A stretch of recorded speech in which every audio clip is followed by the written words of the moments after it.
আমার healthy and tasty recipes চ্যানেলে সবাইকে স্বাগত জানাই। আশা করি সবাই সুস্থ আছেন, ভালো আছেন। আজ দেখাবো পাটিসাপটা পিঠে কিভাবে খুব সহজে বানিয়ে নিতে পারবেন। অনেকে বলে কড়াইয়ের গায়ে আটকে যায়, তুলতে পারি না, কিন্তু আমি যেভাবে দেখাবো একবার ফলো করে এভাবে বানিয়ে দেখবেন, খুব সহজেই উঠে যাবে, কোনো ঝামেলা ছাড়া। প্রথমে ঢেঁকিতে আমাদের চাল কোটানো হচ্ছে। এই চালের গুঁড়োটা ভালো করে ঢেলে নেওয়া হচ্ছে। চালের গুঁড়ো আমি নিয়েছি এই যে বাটিটা, এই বাটির 2 বাটি। আর নিয়েছি এই ময়দা নিচ্ছি ওই বাটির 1 বাটি। আর সুজি নিচ্ছি ওই বাটিটারই হাফ বাটি।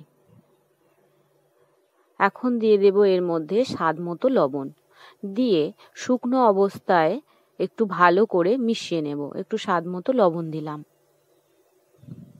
যদি এই মাপটা মনে রাখেন আর এভাবে করেন তাহলে কখনোই পাটিসাপটা পিঠে করতে অসুবিধা হবে না, কড়াইয়ের গায়ে একটুও লেগে যাবে না, খুব সহজেই উঠে আসবে। আর এখন দিলাম গুঁড়ো করা চিনি। গুঁড়ো করা চিনি ওই বাটির হাফ বাটি মতো দিয়েছি। সমস্ত কিছু শুকনো অবস্থায় খুব ভালো করে মিশিয়ে নিয়ে দিয়ে দিচ্ছি দুধ। দুধটা আমি নিয়েছি এখানে 700 ml দুধ দিয়ে ভালো করে মিশিয়ে নেব। একসঙ্গে সব দুধ দিয়ে দেব না, অল্প অল্প দুধ দিয়ে ঠিক এইভাবে মেশাতে হবে। প্রথমে অল্প দুধ দিয়ে এভাবে মিশিয়ে নিয়েছি, এখন আরো অল্প অল্প করে দুধ দিয়ে আমি খুব ভালো করে ব্যাটারটাকে ফাটিয়ে নিচ্ছি। আর এই ব্যাটারটা যত বেশি ফাটানো হবে ততই ভালো হবে, যেন কোনো লাম্পস না থাকে ব্যাটারের মধ্যে। খুব ভালো করে মেশানো হয়ে গেছে। আর ব্যাটারটা ঠিক এই রকম হবে।